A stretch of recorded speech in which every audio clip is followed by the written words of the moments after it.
Paris va sans doute être couronné ce week-end face à Angers. Ce sera le 13e titre du Paris Saint-Germain.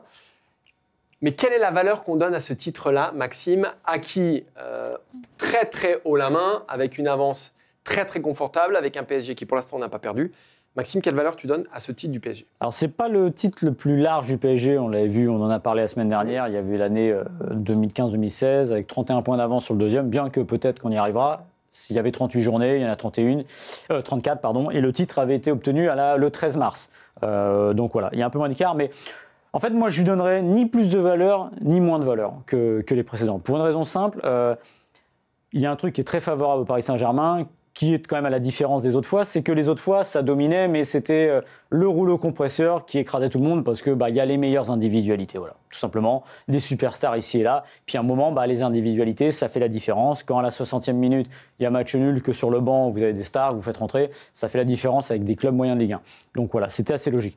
Non, à mettre au crédit de cette année de Luis Enrique, c'est le jeu, voilà. Oui. Les promesses qui ont été semées l'an dernier et parfois qui faisait ricaner, on sera meilleur l'année prochaine, vous verrez, etc.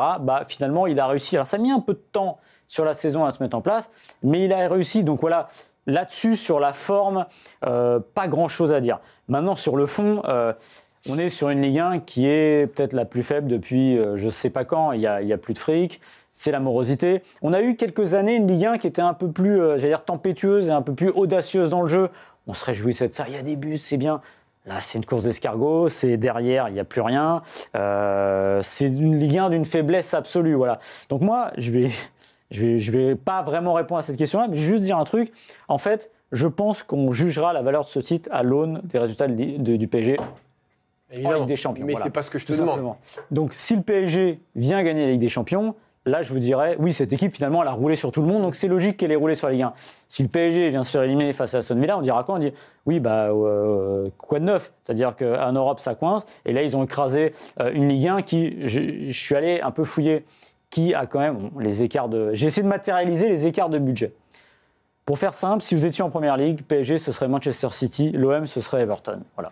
Donc Everton, jamais de la vie, est champion d'Angleterre dans ces situations-là. Donc voilà, c'est pour ça, c'est la valeur qu'on peut donner à ce titre-là. C'est un titre, la moindre des choses. Oui, mais ça, c'est pas nouveau, l'écart entre le PSG et le reste de la Ligue 1. Déjà, ça s'arrange pas, là. Oui, ça s'arrange pas, mais déjà, ça n'a pas toujours été matérialisé sur le terrain. Parfois, il y a eu des écarts minimes, comme avec Lens il y a 2 ans, si je ne dis pas de bêtises. Qui avait perdu moins de matchs que Paris. Voilà, donc parfois c'est minime. Parfois même Paris n'est pas champion. Parfois ça arrive. Donc juste, il ne faut pas minimiser ce titre. Ce dont il faut se rappeler aussi, c'est qu'au début de saison, il y avait un certain nombre d'observateurs, nombreux, qui disaient que s'il y a une saison pour prendre le Paris Saint-Germain, c'est peut-être celle-ci. Parce que Paris a perdu le meilleur joueur de son histoire, ou en tout cas le meilleur buteur de son histoire, que Mbappé est parti, qu'il n'a pas été remplacé. Et il y avait beaucoup de sceptiques. Et avant que Paris rencontre l'OM et lui mette une rouste mémorable au Vélodrome 3-0, les interrogations, c'était lesquelles? Est-ce que Marseille peut titiller le PSG? Est-ce que Marseille peut être champion? On parlait même de Monaco en début de saison, si je ne dis pas de bêtises. Donc il y avait un vrai doute. Le doute, il a duré 2-3 mois maximum. Et après, Paris, comme tu l'as dit, a roulé sur tout le monde. Et moi, c'est ça que je voudrais souligner, c'est que ce titre-là, c'est peut-être la plus belle réussite du PSG sous QSI, parce que foncièrement, l'ADN du PSG, et c'est pas que QSI, c'était quoi l'ADN du PSG? C'était des stars et des crises. C'était des stars et des crises, c'était un club de stars, un club de crise. Cette saison, il n'y a ni star, ni crise. C'est le premier titre sous QSI que Paris gagne sans Kylian Mbappé ou sans Zlatan Ibrahimovic. Ça, quand même, ça dit quelque chose. Ça dit qu'une équipe est née, ça dit que Luis Enrique est allé au bout de son processus, que moi, le premier, je n'étais pas persuadé qu'il y parvienne, que moi, le premier, je ne pensais pas que Paris pouvait être meilleur sans Mbappé qu'avec, et qu'il l'a réussi. Et que c'est, franchement, on a suffisamment critiqué ici, année après année, les équipes coupées en deux. Et ce n'est pas seulement Messi, Neymar, Mbappé, c'était aussi Lavezzi, Menez, Ibrahimovic, qui perdent à Nice parce qu'ils ne se replient pas, parce que l'équipe est coupée en deux, et, qui perdait à Lyon, qui perdait un peu partout. Là, c'est un PSG qui va... Potentiellement, c'est pas fait. Je suis d'accord avec toi, il reste 7 matchs. Mais terminer invaincu pour la première fois de l'histoire en Ligue 1. Alors oui, c'est peut-être une Ligue 1 un peu moins forte, beaucoup moins forte, un peu plus pauvre, beaucoup plus pauvre. Mais malgré tout, ça, à la limite, Paris, eux, ils ont tracé leur bonhomme de chemin avec leurs idées, avec leurs convictions. Et ils sont allés au bout d'un processus que je trouve un peu plus louable que ce qu'il faisait jusqu'ici et surtout plus efficace. Ouais. Donc pour moi, c'est une vraie réussite ce titre. Marseille, 3e du championnat de France, mais Marseille qui reste sur 3 défaites consécutives. L'équipe qui nous apprend cette semaine que on était à 2 doigts de la mutinerie des joueurs qui voulaient refuser de s'entraîner. De Zerbi qui sucre des jours de repos au collectif de l'OM. Maxime, l'OM pique encore sa crise. L'OM pique encore sa crise comme au mois de novembre dernier, au moment des défaites face à Auxerre, Paris Saint-Germain, et avec un Roberto De Zerbi qui se remet dans la peau du père Fouettard. C'est-à-dire que la première fois, c'était de partir en stage commando et ça avait très bien marché puisque l'OM avait... En fait, c'était un moment charnière parce que l'OM allait jouer Lens, Monaco, Saint-Etienne et Lille, donc c'était un calendrier plutôt corsé, et ils avaient pris 10 points sur 12, alors qu'à ce moment-là, on voyait mal le coup venir parce qu'il y avait eu Auxerre, parce qu'il y avait eu le PSG. Là, il a un peu refait la même chose. En fait, on a l'impression, je vais venir tout de suite à lui, parce que j'ai l'impression qu'il y a quand même un petit problème de mesure par rapport à l'Olympique de Marseille. De Zerbi, c'est pas le premier entraîneur un peu émotif à venir à l'OM. C'est-à-dire que des gens comme Sampoli, comme Yessa, étaient un peu chauds. Voilà. Mais je pense qu'il y a une petite faille dans son management à De Zerbi. C'est-à-dire que c'est peut-être le meilleur technicien qu'on veut, un super technicien, super théoricien du foot. Il a des idées, il sait faire. Mais j'ai l'impression qu'il n'a pas exactement l'approche qu'il faut pour un club comme l'Olympique de Marseille. En fait, j'ai l'impression qu'il est trop émotif, en fait. Ce qu'il avait fait après Auxerre, dire si c'est moi le problème, je m'en vais, de montrer le contrat que Manchester United lui proposait aux joueurs. C'est terrible de faire ça. Et là, si on en croit l'équipe, c'était l'équipe qui a sorti l'information hier soir, donc ce mini début de Nice Na qui a pas pris corps, mais quand même qui était un peu inquiétant, à dire en gros si j'échoue, si vous voulez me faire échouer, vous échouerez avec moi. Enfin, c'est bizarre comme approche parce qu'en fait, ça fait lui contre le reste du monde et en management, c'est comme si vous êtes chef d'entreprise, vous êtes manager d'une équipe et vous leur dites si vous voulez me faire couler, je vais vous faire couler aussi. Je ne suis pas sûr que vous attirez les meilleures intentions de vos joueurs et que vous arrivez à les remettre un peu dans le bon sens. Et l'autre problème, je trouve, mais ça le dépasse un peu, j'ai l'impression qu'on est quand même sur un triumvirat à la tête de l'OM qui est très très émotif. C'est-à-dire que Longoria qui pète une durite à Auxerre dans des conditions qui paraissaient pas complètement dingues et pas totalement injustes sur ce qu'on voyait. Il y a les affaires Benassia. Alors, Benassia, la deuxième fois, honnêtement, on redit contre Lille, c'est scandaleux. D'ailleurs, ça a été levé au moins provisoirement, sa suspension. Ça va pas. Et quand même, on sent qu'il est aussi à fleur de peau. Et De Zerbi, en fait, là, on se demande qui calme qui dans ce groupe-là. Et je suis pas sûr que ce soit la meilleure stabilité, la meilleure approche de la fin de saison où, il faut le dire, l'OM a perdu la deuxième place, où l'OM avait un gros matelas, où l'OM a besoin de cette Ligue des Champions. C'est presque vital. Pour Longoria, pour Benassia, pour De Zerbi, pour les finances du club. Donc en gros, l'OM est en train de se foutre la trouille et de retourner le cercle vertueux en cercle vicieux. Donc c'est très inquiétant. Et je ne sais pas si ce qu'a fait cette semaine Roberto De Zerbi, où il s'est quand même un peu mis les joueurs à dos, il faut le dire, parce que le fait de dire vous arrivez, vous ne savez pas quand vous partirez. Alors oui, c'est pas la mine, ils ne sont pas en prison les joueurs, mais je pense que ça me rappelle ce que Deschamps disait pendant la Coupe du Monde 2018. C'était une génération qu'on ne pouvait pas traiter de la même manière, il fallait s'adapter. Là, j'ai l'impression que De Zerbi, il sort le bâton et la carotte, on ne la voit pas. Moi, je pense que l'OM est en train de s'autodétruire, qu'il y a une nervosité qui est effectivement palpable dans toutes les strates du club. Ça part effectivement du corruption de Longoria, alors que c'est un match où plutôt l'arbitrage est plutôt correct, on va dire. Le carton rouge peut se discuter, mais on n'est pas sur un scandale absolu. Voilà. Ça descend aux joueurs, en passant par l'entraîneur.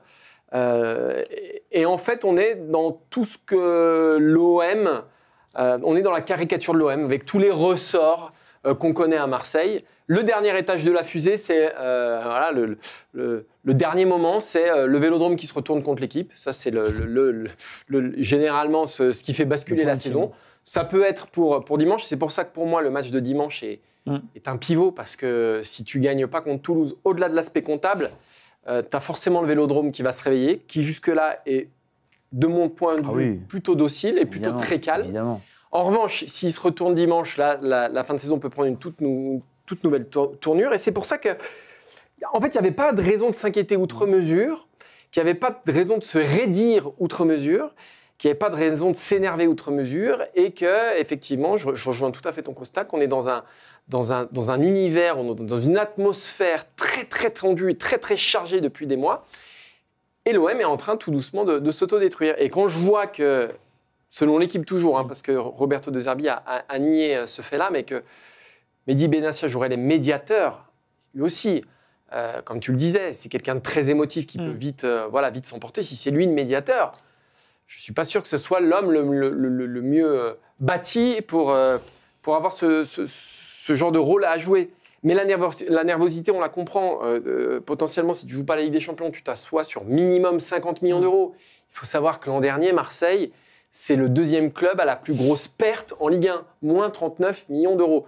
Celui qui a la plus grosse perte, c'est le PSG, mais qui le couvre facilement avec son actionnaire. Et que s'il n'y a pas de qualification en Ligue des Champions, la survie de l'OM, elle se joue au bon vouloir de McCourt. C'est-à-dire qu'il va falloir qu'il remette un gros billet. Si McCourt ne remet pas un gros billet cet été, eh ben, Marseille va être très très emmerdé parce qu'ils ont la troisième plus grosse masse salariale, parce que c'est un club formaté pour jouer à la Ligue des Champions, parce que c'est un club qui a fait all-in sur la Ligue des Champions. Et ben voilà, s'il n'y a pas la Ligue des Champions, c'est une catastrophe. Et c'est ce qui explique tout ce qu'on voit depuis quelques mois et tout ce qui s'est passé cette semaine. Strasbourg, c'est l'invité surprise quand même, tout de même, de la lutte à la Ligue des Champions. On retrouve des équipes qui sont conditionnées pour cette lutte-là, Marseille, Lyon et d'autres, et Monaco. Mais Strasbourg peut se qualifier pour la Ligue des Champions, terminer sur le podium ou dans le top 4. Strasbourg qui appartient à la grande galaxie Chelsea, donc qui fait partie de la multipropriété. Maxime, ma question elle est simple, c'est est-ce qu'aujourd'hui, en Ligue 1, pour Strasbourg, est-ce qu'il faut se réjouir de la réussite du Racing ? Alors, première chose, heureusement qu'il y a Strasbourg cette année, parce qu'on a parlé du PSG juste avant. Derrière le Paris Saint-Germain, c'est peut-être l'équipe qui joue mieux au foot. C'est frais, c'est jeune, il y a des idées. Monaco de temps en temps. En fait, Liam Rosenior, qui était un parfait inconnu, a mis sur le terrain ce qu'il voulait faire avec une équipe jeune. D'ailleurs, au passage, je pense qu'il y a des fois des entraîneurs c'est plus simple aussi à une équipe un peu plus docile, un peu plus jeune.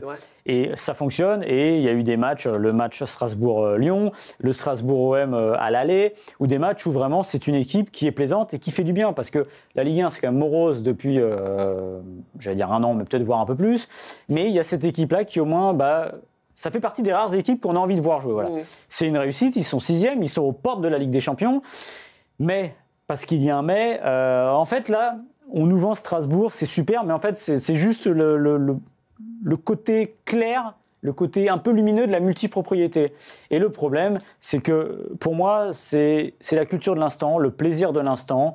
Faut pas aller chercher plus loin, parce que cette équipe, pour moi, le problème, c'est qu'elle est vouée à se casser la gueule derrière. C'est-à-dire que si ça va en Ligue des Champions, c'est super, mais c'est une équipe qui a des joueurs qui, on sait très bien, vont partir. Alors, parce que si Chelsea regarde, dire André Santos, c'est pas mal, on va le récupérer. C'est une équipe qui est en fait une équipe de développement. Alors là, on est dans une situation où ça marche très très bien, mais encore une fois, il y a aussi l'autre pendant de la multipropriété qui s'appelle 3, qui s'appelle Lyon aussi, on va le dire. C'est pas toujours aussi rose. Et je trouve que le contre-pouvoir incarné par les Ultra Boys 90, c'est-à-dire ce groupe de supporters qui a décidé de ne pas applaudir, de rien dire pendant les 15 premières minutes de jeu, parce que justement, ils sont en désaccord avec la multipropriété, est assez simple, parce qu'il faut des gardiens du temple, et eux ont compris que oui, on peut prendre du plaisir avec cette équipe, oui, c'est très bien ce qui se passe, mais attention, parce que derrière, il y a une épée de Damoclès qui est au-dessus de la tête de Strasbourg, et moi, c'est ce qui me dérange, c'est-à-dire que c'est une équipe qui est vouée à faire plaisir, mais à développer des joueurs. Et c'est ce qui m'embête dans la multipropriété. Maxime, tu connais très bien le football français, peut-être mieux que moi. Au fond, si on ne se raconte pas de bobards, si on est entre nous ici, que ce soit derrière une équipe française, que ce soit Chelsea, que ce soit un riche actionnaire, que ce soit un patron du coin, un dirigeant d'entreprise, la finalité, c'est la même. C'est-à-dire que tu vas développer tes joueurs et que tu vas les vendre. C'est-à-dire que s'il n'y avait pas Chelsea derrière Strasbourg, tu crois qu'Emega et André Santos y resteraient l'année prochaine ? Prends l'exemple de Monaco en 2017. Ils sont champions. C'est Monaco, c'est la SM. Oui, mais c'est pas Strasbourg, c'est Monaco. Ils terminent champion de France. Champion de France. Ils ne terminent pas 3e, 4e ou 2e. L'été qui arrive, qu'est-ce qui se passe ? Ils vendent Bernardo Silva, ils vendent Thiemo et Bakayoko, ils vendent Kylian Mbappé. Lille, quand ils sont champions, ils vendent qui ? Ils vendent Ikoné, ils vendent Maignan, ils vendent Soumaré. Je veux dire, c'est l'ADN des clubs français, c'est-à-dire c'est la Ligue des talents. Donc de toute façon, Strasbourg, moi je suis foncièrement aussi, j'ai des grosses réticences envers la multipropriété, mais de toute façon, le destin des clubs français, aujourd'hui, qu'il soit au sein de multipropriété ou non, c'est le même. Et donc, les joueurs de Strasbourg partiront à Chelsea. S'ils n'étaient pas partis à Chelsea, ils seraient partis, je ne sais pas, à l'Atlético, à Dortmund ou je ne sais où. Donc, de toute façon, pour le cas d'André Santos, et on peut aussi prendre le truc de l'autre côté, peut-être que aussi Strasbourg est là parce qu'il y a Chelsea derrière. Alors, oui, mais ça, c'est sûr. André Santos, il est prêté par Chelsea. Mais ça, c'est certain. André Santos, c'est un joueur que n'aurait peut-être jamais eu Strasbourg. Ça donne des liquidités aussi, ça donne une surface financière. Surtout dans une Ligue 1 où certains clubs voient même leur survie dépendre des droits télé, etc. Strasbourg, ils sont un tout petit peu plus tranquilles. Je ne dis pas qu'ils sont d'une tranquillité folle, mais ils sont un tout petit peu plus tranquilles. Moi, ça me dérange philosophiquement, c'est-à-dire d'être un club qui est censé donner à un autre, qui est sous un autre club. Donc, établir une hiérarchie, ça me dérange.